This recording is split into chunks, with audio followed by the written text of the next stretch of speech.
Dame un segundito. Ok.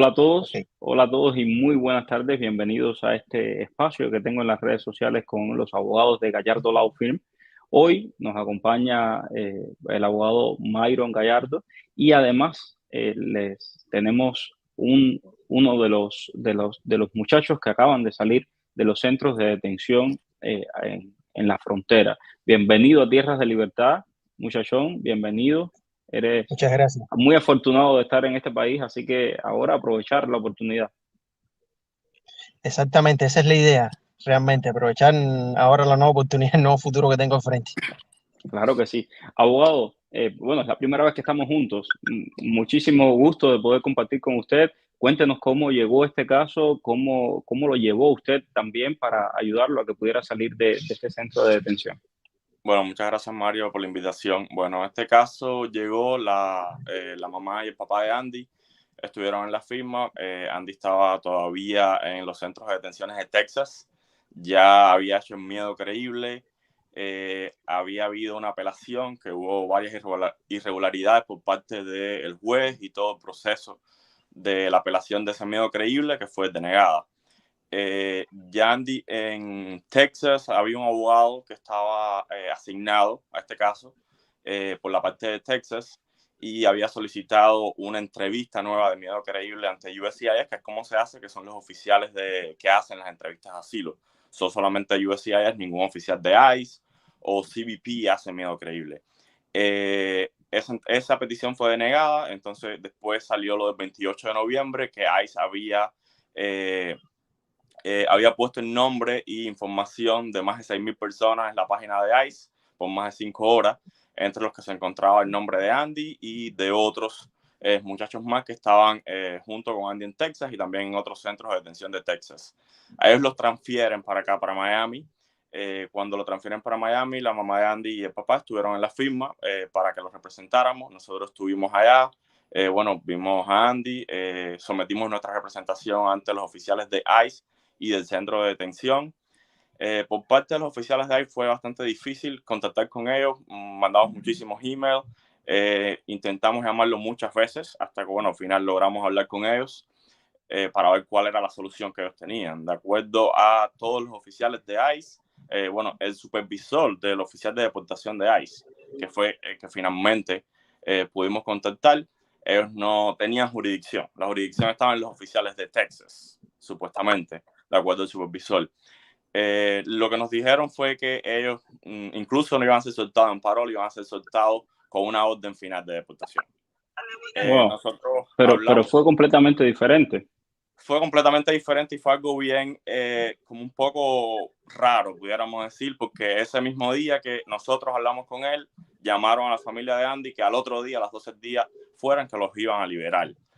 Él me había dicho por teléfono, e incluso hablamos sobre toda la información, porque me dijo, ¿cómo tú sabes que hay información que fue que un funcionario estadounidense le dijo al gobierno cubano el 7 de diciembre? Le dije, ustedes le dieron una carta a mi cliente nos informó de todo lo que estaba pasando, porque ellos no estaban al tanto que nosotros sabíamos que había pasado el 7 de diciembre cuando un funcionario de ICE había hablado con el gobierno de Cuba y había dicho la información de estos muchachos.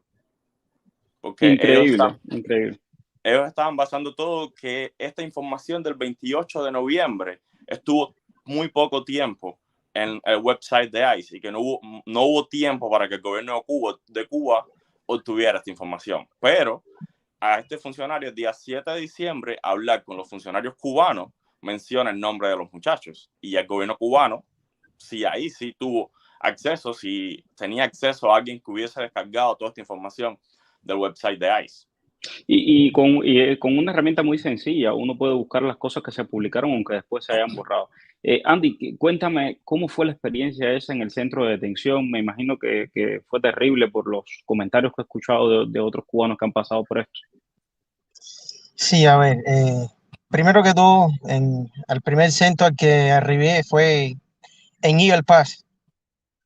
En Eagle Pass nos mantuvieron 6 días, como fue todo el proceso. A mi hermano y a mí nos llevaron a la misma vez, disculpe. A mi hermano y a mí nos llevaron el mismo día hacia allá, el 19 de octubre. Al día siguiente veo de que se llevan a mi hermano. no tengo idea qué pasó. Estuve 6 días ahí sin ningún tipo de información hasta que luego nos trasladaron a Houston para hacernos las entrevistas de miedo creíble y la audiencia con el juez en el caso de fallar la primera. Eso fue un poco difícil, a la verdad, fue un momento duro. Intenté defenderme como pude, pero no resultó. Eso fue algo que no resultó simplemente. Estaba desorientado. Solamente todo el tiempo supe de que me movían. Cuando sabía que me iban a mover, ya era cuando estaba en el siguiente centro. Y así sucesivamente hasta que por fin, aquí en Miami es cuando veo un poco viaje de luz ya con los abogados aquí de Gallardo. Primero que todo con Jesús y luego con Myron, que es cuando nos empiezan a explicar un poco mejor la situación y es como podemos entender todos estos problemas que nos vinieron aquejando a mi familia y a mí en general, porque estábamos todos sufriendo por lo mismo. Pues sí, Nos ayudaron y nos dieron luz con eso. muchos se preguntan que en este proceso de miedo creíble, si ustedes les dijeron a las autoridades que venían aquí por razones económicas o por razones políticas, porque hay mucha gente que no entiende, ¿no? ¿Qué fue lo que pudo pasar para que tenían un miedo creíble cuando vienes de Cuba, que es una dictadura? Exactamente. A ver, hasta ahora, como se lo puedo decir, es a mi forma de verlo. No conozco realmente un cubano que no tuviese miedo de regresar por cuestiones políticas. Todos aquí, una vez tú dejas Cuba, está más que claro, eso es sabido por todas las personas en general, incluso por el gobierno americano, de que es algo que no tiene sentido. Decir que un cubano no tiene miedo de regresar a una dictadura, que puede hacer cualquier cosa contigo y para ellos, por supuesto, estaría más que justificado. Sin Claro, decirte que no, ahora, claro, pero lo que pasa es que de nuestra misma comunidad muchos van constantemente a Cuba y eso es lo que destruye también un poco esta narrativa, ¿no? De que en Cuba existe una dictadura y que la gente llega aquí pidiendo asilo. Pero bueno, todo el mundo no es igual, evidentemente. Todo el mundo no es igual y todo el mundo exactamente. no pasa por lo mismo. Por lo menos si voy a hablar de mi caso en específico, sí, sí, sí, sí. Definitivamente una vez salí de ahí yo sabía que no podía regresar más. Y aún así también dejé a gente atrás, a mis dos abuelos, los dejé atrás. Esas son personas que yo sé que no voy a poder ver más nunca. Así es, o bueno, o quién sabe si algún día logramos la libertad de Cuba y sí podemos regresar y estar todos alrededor de la mesa como familia que somos. Dios Andy, mediante. te agradezco muchísimo que quisieras venir y dar este testimonio. ¿Cuántos días estuviste detenido? Veamos, lo puedo coger y sacar por un aproximado desde el 19 de octubre, ayer fue 29. Ajá, O sea, vienen siendo 68, 69 días, casi 70 días. wow, tremendo. Me imagino que pensaste en lo peor en ese instante, ¿no? Bueno, en esos momentos no, como le decía, era la falta de información lo que no solamente a mí, a los muchachos alrededor mío también los tenía intranquilos, porque eso era una de las cosas que nos decían constantemente, de que la deportación estaba ahí. Era algo que no pensábamos que realmente fuese a pasar, pero bueno, después logramos ver por el noticiero de que sí era algo real. Y en Sí, medio de los muchachos y en mí sobre todo también fue espantoso. me Gracias a Dios imagino. que al fin y al cabo estas cosas se terminaron arreglando. Claro que sí, y también muy importante la intervención de los abogados que los pudieron ayudar y gracias a Dios que los liberaron con un parol, que con este parol pues al año y un día van a poder ajustar su estatus, ¿verdad, abogado? Correcto, sí, con el parol ya yo tengo en mis manos, su mamá ya me enviaron el parol que le dieron, un parol interino por un año. Al año y un día puede ajustarse, incluso con ese parol ya puede pedir su permiso de trabajo que va a venir con una validez de un año, por la misma validez que tiene el parol. Perfecto, pues Andy, muchísimas gracias por tu testimonio. Me voy a quedar ahora con el abogado para responder a las preguntas de tantos y tantos cubanos que pues están en una situación como la tuya o que vienen en camino a la frontera sur. Un abrazo. Bueno, hasta luego. Muchas gracias. Chao. Abogado, bueno, tenemos un montón de preguntas aquí Gracias. de de la audiencia. Bueno, hay mucha gente también aprovechando para felicitarme porque hoy es mi cumpleaños. Gracias a todos, les agradezco infinitamente. Hay cientos, no, miles de mensajes de felicitaciones, muy, muy agradecidos. Bueno, vamos a ver, aquí están los mensajes de felicitaciones. Aquí está. Alex pregunta, buenas tardes. En mi caso estoy en México con mi esposa, mis hijos pequeños menores de edad. ¿Será posible entrar por la frontera con esta nueva modificación que se espera? Lo primero, Alex, y que es muy importante, son planes que tiene la administración, planes que no se han puesto en vigor todavía. Adelante, abogado. Por supuesto, como tú decías, Mario, son planes que simplemente están en un proceso hasta que esto no sea aprobado. Ningún oficial puede poner en vigor una ley que no existe o una orden ejecutiva que el presidente pueda firmar hasta que esa orden no esté firmada. Incluso cuando esté firmada, esa orden ejecutiva no quiere decir que va a entrar en vigor automáticamente. Puede ser que los oficiales de ICE y el CBP en la frontera sigan trabajando como lo han hecho hasta ahora y simplemente no lo enforcen, como muchas leyes que están en vigor ahora mismo, pero no se están enforzando en la frontera. Y yo les decía ayer algo que creo que también es importante. Una cosa es con guitarra y otra cosa es con violín. Una cosa es que la administración Biden quiera vender el titular de que van a reforzar la frontera, impedir que entre más gente. Y otra cosa es lo que en realidad pasa. Es decir, los venezolanos hemos visto, les dijeron que no iban a pasar más y pasaron 10.000 venezolanos el mes pasado. Entonces, las cosas no son tampoco como, no se dejen engañar por los titulares. Eso es importante. Hay que leer la letra chiquita. Bueno, muchas gracias. Estoy un montón aquí de mensajes de felicitaciones, de feliz año nuevo. Piensa salir la primera semana de enero. ¿Qué te recomienda? Bueno, esto es importante también que lo digamos. Nosotros no le recomendamos a nadie que cruce la frontera de manera ilegal, ni mucho menos. Sencillamente informamos de la política migratoria, lo que está pasando y asesoramos, en el caso de los abogados, asesoran a las personas que tienen documentos legales, situaciones legales aquí en Estados Unidos. Vamos a ver. Tengo a mi esposo detenido en South Texas con el miedo creíble aprobado. También se le filtró la información por ahí. Si no lo quieren soltar porque tiene pendiente fecha de corte. No entiendo cómo están soltando a los que tenían orden de deportación y a él nada. Ya lleva más de 2 meses allí. ¿Qué se puede hacer en este caso, Boa? Bueno, en este caso, ya tiene un miedo creíble aprobado, tiene una corte pendiente, por lo que me está diciendo. Me imagino que es una corte para defender un asilo político, tendríamos que ver el caso. Ellos no tienen por qué soltarlo. Incluso puede pasar, ya él sabe que aprobó el miedo creíble. Hay personas que llevan incluso hasta 20 días detenidos, hicieron ya la entrevista de miedo creíble, pero simplemente el oficial de supervisión de ICE no ha firmado la planilla de miedo creíble y ni siquiera la ha informado que ellos pasaron el miedo creíble. No hay un tiempo como limitado para que ellos hagan esto. Ellos pueden tomar cualquier tiempo que ellos determinen. A los 180 días de estar en custodia, sí se puede pedir a un juez de inmigración que lo suelte con un bond. Con una fianza. Con una fianza. Con una fianza. Okay. Perfecto. Vamos entonces con Daisy. Perdón, adelante. No te preocupes. Pero ¿qué pasa? Si lo sueltan con una fianza a un juez de inmigración, está saliendo con una fianza a un juez de inmigración.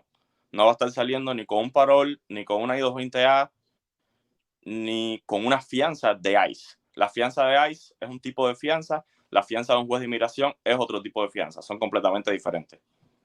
Siempre es bueno que sacan con un documento de ICE. Bueno, en este caso hay que ver, tendríamos que ver el caso completamente, ver qué es todo lo que está pasando ahí, cuál es la corte que él tiene, para entonces nosotros poder entrar y ver las opciones que tenemos con los oficiales de ICE para que él sea liberado. Dalianis, mira, el número de Gallardo, ahí está, 305-261-7000. La primera cita en la oficina es gratis, así que te recomiendo que vayas, que lo organices y que vayas allí para que ellos puedan revisar los documentos y ver qué pueden hacer. ¿Qué tiene que decir de la embajada si en el 2023 todas las categorías de los familiares de ciudadanos van a fluir? Daisy Almaguer, gracias por escribir. Justamente conversé con oficiales del Departamento de Estado que me dijeron que sí, que todas las categorías van a fluir, que ellos están bien comprometidos en hacer que esto fluya para el próximo año. Ok, bueno, saludos desde Guanabacoa. Un abrazo para ustedes también hasta Guanabacoa. Vamos a ver, Mario, si ponen la ley de parol para los cubanos y le impiden la entrada por la frontera, de igual forma no hay oportunidad de hacer entrevista de miedo creíble al menos al que no se haya entregado antes de poner esa ley, pero que ya está en camino. Marcos, mira, primero no sabemos qué puede pasar si la administración Biden está diciendo que, o no está diciendo nada de hecho, pero se filtró de que tienen estos planes para la frontera. ¿Qué puede pasar en los próximos días? Cuando ya ellos pongan el plan, entonces sabremos qué está ocurriendo. A los venezolanos, por ejemplo, les dicen, no les vamos a permitir ajustar su estatus, etcétera, etcétera, si entran por la frontera. Les damos 24.000 parol. Si cruzan la frontera ilegal, ya no son elegibles para el parol. En el caso de los cubanos, ya los paroles estos están. Este programa de reunificación familiar ya existe. Entonces, solamente reactivarlo y hacer lo que fluya. Y creo que en un futuro también irá para Venezuela y para algún que otro país. Pero no tenemos detalles todavía, hasta que eso no lo avisen. Y lo otro, los que están en camino, te pongo la referencia de lo que pasó cuando terminó Pie Secos, Pie Mojados, el 12 de enero del 2017. Fue de un momento a otro y no hubo ninguna concesión para el que estuviera en camino. Ok, esta es la pregunta que respondimos. Hola Mario, felicidades por tu cumpleaños. Estoy en Phoenix. Estos abogados podrían representarme desde la Florida. Gracias y bendiciones. Sí, por supuesto, podemos representarlo desde la Florida. Prácticamente casi todas las audiencias que se hacen cuando estas personas están en custodia, pues no me imagino que sea el caso de él, se hacen a través de Zoom. Solo podemos hacer desde Florida, o en caso de que haya que viajar a Phoenix, nosotros podemos viajar a Phoenix.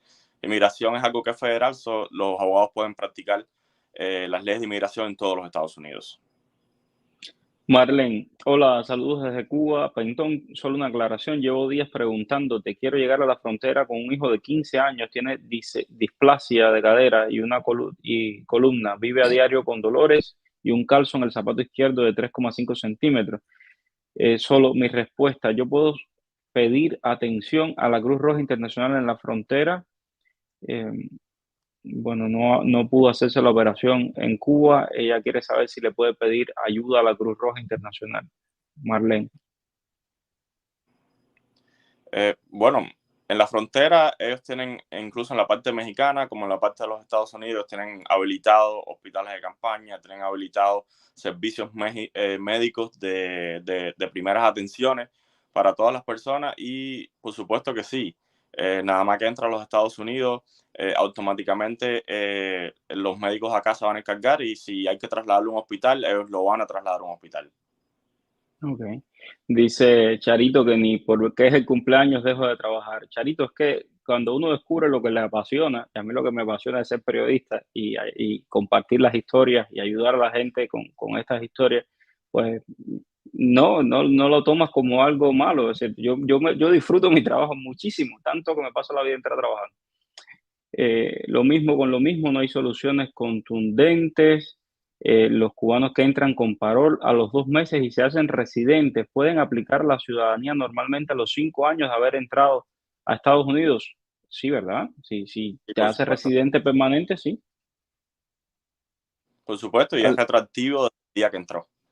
Exacto. Y no sé, abogado, pero yo lo que hice fue 2 meses antes creo que 2 o 3 meses antes de cumplir los 5 años, ya metí la Pueden enviar la aplicación. aplicación antes, correcto. Sí, y lo más grande que hay es convertirte en ciudadano americano y tener un pasaporte americano. Así que si tú eres cubano, me estás viendo y tienes 5 años de residencia permanente en este país, o colombiano, o venezolano, de donde sea, y no lo has hecho, hazlo. Hazlo para que votes, para que puedas viajar con tu pasaporte, hazlo. Y sobre todo para que tengan seguridad en los Estados Unidos, por una residencia permanente. ICE y CBP tiene toda la autoridad del mundo cuando usted regrese de viaje a los Estados Unidos, en el aeropuerto, retirarte de la residencia. Me contaba alguien, un buen amigo hace poco, que una familia de brasileños le pasó y tenían ya la residencia, tenían todo y se lo quitaron, se lo quitaron. Buenas tardes, estoy en travesía. Esta semana llegamos mi esposo y yo. Tenemos un poco de miedo si llegamos a la frontera de Juárez y nos viren. ¿Qué nos aconsejan? Bueno, hasta ahora siguen procesando a la gente, Clara, así que no tengas miedo. La cuestión es esperemos que no pongan esta nueva ley o esta nueva política antes de que llegues a la frontera. Y sobre todo, recuerda, si te toca defender tu miedo creíble, recuerda cuáles son las causales de miedo creíble. Puede ser miedo creíble por política, por religión, ¿por qué más, abogado? Por pertenecer a un grupo específico. Son también está toda la parte de tortura. Lo que está pasando, yo estuve viendo algunas entrevistas de miedo creíble de varias personas y la verdad lo que está pasando es lo siguiente. Estos oficiales de ICE están como dirigiendo la entrevista y la llevan solamente a un punto de conversación. Por ponerte un ejemplo, tú tuviste un problema en Cuba que no fue político, pero vamos a decir que cogieron a tu papá preso y empiezan a preguntarte eso. Y toda la entrevista se basa sobre tu papá. Y las personas se dejan llevar por la entrevista. Y cuando tú lees la entrevista, es verdad, la persona no está demostrando un miedo creíble. Por eso, el consejo es que usted tiene que liderar esa entrevista. Tú no puedes dejar que el oficial te lleve o quiera llevar la conversación a donde él quiera. Todo el tiempo siempre trata de llevar la entrevista y decir todo el tiempo todos los problemas políticos que tenían en todas las preguntas que él le haga. Eso es importante. Es decir, fíjense, el consejo del abogado. Muy pendientes a la entrevista porque el oficial se va por los lugares y te deja en esa y tú no demostraste que tienes miedo. Entonces, ojo con eso. Si vas a hacer tu entrevista de miedo creíble, tienes que tenerlo muy presente. Otra pregunta que me hacían hoy, abogado. Hubo una persona que entró, le dieron un parol, pero en el parol le pusieron mal el nombre. ¿Dónde puede ir para que le arreglen eso? Eso tiene que ir a las oficinas de ICE. En caso de Miami son las oficinas de ICE de Miramar. Tiene que sacar una cita, pero cuando vaya, me imagino ahora mismo en las oficinas de Miramar, si no me equivoco, las citas las están dando para el año que viene, incluso hay personas que están dándole cita para el 2025. Tremendo. ¿Y entonces qué puede hacer? Ellos son los únicos que pueden arreglarlo porque tendrían que emitir un parol nuevo. De todas maneras, eso se puede simplemente cuando toque hacer las aplicaciones pertinentes, como al año y un día, aplicar por ese parol. Se envía el parol, se envía un affidavit con toda la información del cliente. El número de alguien está en el parol también, que eso verifica que simplemente el oficial de ICE cometió un error a la hora de emitir el nombre. Ok. Odaimis, buenas tardes. Mario, tenemos una reclamación de mis abuelos que ya están fallecidos, pero ellos dejaron parol para sus hijos. Tenemos todos los documentos y número de expediente. ¿Usted cree que tengamos posibilidades de viajar con estos documentos si lo presentamos en las oficinas en Cuba? Si los abuelos ya fallecieron y ellos son como los derivativos de los abuelos, me dice. Bueno, ahora mismo ellos están enviando invitaciones a todas las personas que tenían estos paroles atrasados cuando se eliminó el Cuban Parole Program. Y están enviando los emails de las personas, les están enviando las invitaciones para volver a reaplicar al parol. Están priorizando a todas estas personas. En este caso, como ya los principales fallecieron, no creo que le aplique ese parol para ellos. De todas maneras, sí pueden hacer la gestión, ir a las oficinas. Como le digo, inmigración es algo que todos los días nos sorprende. Ellos simplemente te pueden decir que sí, lo van a aprobar y lo aprueban. Pero como el principal no está, ya tú dejas de ser un derivativo, aunque ese parol esté ahí, porque ya no hay un principal. Sí, ladies, saludos. Desde que entré he tenido citas con USCIS. ¿Cómo saber si tengo corte? Simplemente va al Automated Case Information. Es un website donde usted va a poner su número de alien, va a enviarlo y ahí si le aparece si tiene corte, automáticamente le va a aparecer una página donde tiene su nombre, el juez, el día, la hora que tiene su fecha de corte. Ok.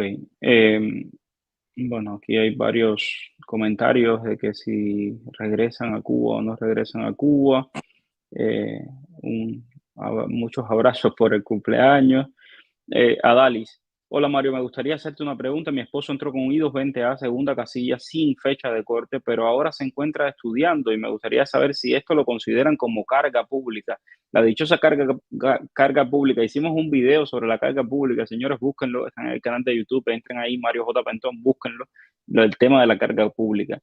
No se vuelvan locos con esto. Hay gente que está rechazando la ayuda en food stamps, en la ayuda cash porque dice que entonces lo van a tomar como una carga pública. Eso no es así. Adelante, abogado. Exactamente, Mario. Esa no es carga pública, es simplemente tu derecho en el estado que tú estás de pedir una ayuda porque usted es una persona de bajos recursos. No quiere decir que sea carga pública. Estás estudiando, es otra oportunidad más que te está dando el gobierno. El gobierno quiere que tú te superes para que tú simplemente dejes de ser mantenido por el gobierno y puedas salir adelante en este país. Pero no quiere decir que eres una carga pública. Exacto. Y esta norma final que entró en vigor, al contrario, quita todo el problema que había cuando la administración de Trump, que sí te consideraban carga pública, y de hecho no era para todos. Por ejemplo, para los cubanos que cogían estas ayudas no los consideraban carga pública. Entonces, no se atormenten con eso. Si usted lo necesita, y mucho más cuando una persona está recién llegada, necesita esa ayuda, porque tu familia es la que tiene toda la carga tuya. Entonces, no tengan miedo, porque eso no los va a afectar para nada. Yo llegué hace 7 meses, dice Yanni, entré con parol, me llegó fecha de corte para el 2025. ¿Tengo que hacer asilo? Sí, por supuesto, debes hacer un asilo. Primero porque tienes fecha de corte. Segundo, tienes un parol, pero como decía ahorita, inmigración todos los días nos sorprende. Yo siempre les recomiendo a todas las personas que nos van a ver, tú tienes que tener en tus manos todas las avenidas posibles para poder ajustarte en este país. No puedes tener una sola, no puedes dejar perder una opción que tú tienes, que es la opción del asilo político. Por supuesto, si usted tiene una vía de asilo político. Si no tiene una vía para asilo político, no puede aplicar. Pero si la tiene, por supuesto que debe hacerlo. Ok. Hola Mario, buenas tardes. Tengo una duda. Un matrimonio que vive en Estados Unidos pero mantiene la ciudadanía cubana, ¿se pueden divorciar en Cuba o debe ser en Estados Unidos?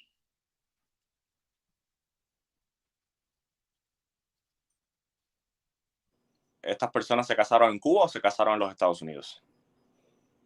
Bueno, lo que dice aquí es que el matrimonio vive en Estados Unidos Porque bueno, y es mantienen la ciudadanía cubana. O sea, Estados Unidos. disculpa, abogado, no se entendió. Se cortó Ellos la pueden comunicación. divorciarse o pueden divorciarse en Cuba.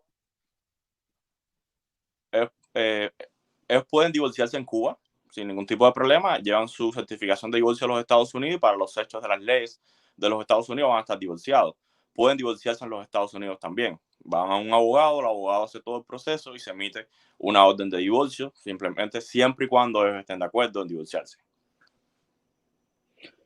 Mario, tengo un hijo, ahí uno salió y el otro todavía está ahí en el centro de detención. Quiero saber qué pasará con él. Debería estar con su hermano, por favor. Yo quiero que esté en este país. Bendiciones para ustedes. Bueno, lo primero tendríamos que saber si esta persona ya hizo el miedo creíble para saber el estatus que tiene, si ya lo Ujú. hizo, si yo se lo aprobaron o no lo aprobaron. Como les decía ahorita, Mario, hay personas que hacen la entrevista de miedo creíble y ahí se está demorando bastante en dar el resultado de esta entrevista de miedo creíble. No, como le dije, no hay un tiempo límite para que ellos den este resultado. Es cuando el oficial supervisor de ICE firme el resultado de la entrevista de miedo creíble. Hola, mi esposo y yo entramos con parol de 60 días. Tenemos cita con ICE por primera vez el día 3. ¿Qué preguntas nos harán? Dice Giselle Torres. A la mayoría de las personas que he escuchado con casos similares ni siquiera les hacen preguntas, ni siquiera las atienden. Es una cosa de llegaste y te fuiste. Correcto. Hay personas que cuando llegan no estás en la lista de ICE y simplemente te dan un papel con un email para que te reportes o saques una cita. Las personas que sí tienen cita van a ser atendidos ahí. Prácticamente no te van a preguntar nada. Ellos te van a retirar tu parol, te van a dar una fecha de corte, va a ser un notice to appear y te van a dar una I-220A para soltarte. No quiere decir que porque te dan una I-220A tu parol no es válido. Tú entraste con parol, fuiste parolado. Simplemente te dan una I-220A porque usted acaba de entrar a un centro de detención. Tú no te das cuenta porque es algo transitorio, pero en el momento que tú entras por las puertas del centro de detención, tú estás detenido por ICE. Y ellos tienen que liberarte con una forma, o con una fianza, con un parol o con una I-220A. Dice René, buenas tardes Mario, felicidades, salud y suerte. Apliqué para mi residencia y me mandaron un mensaje que dice forma I-797C. ¿Qué significa eso?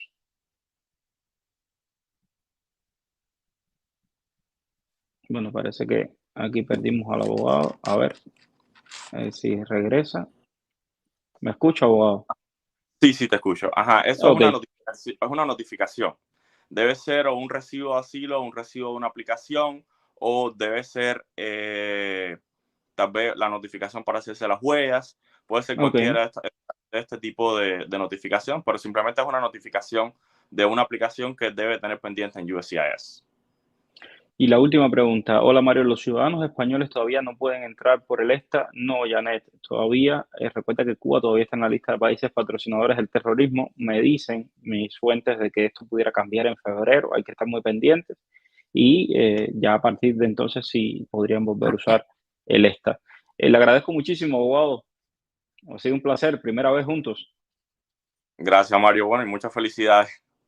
Gracias, gracias. Que tenga un feliz fin de año y un próspero año nuevo y también a toda la audiencia. Lo propio, Mario. Gracias por la invitación. Bye.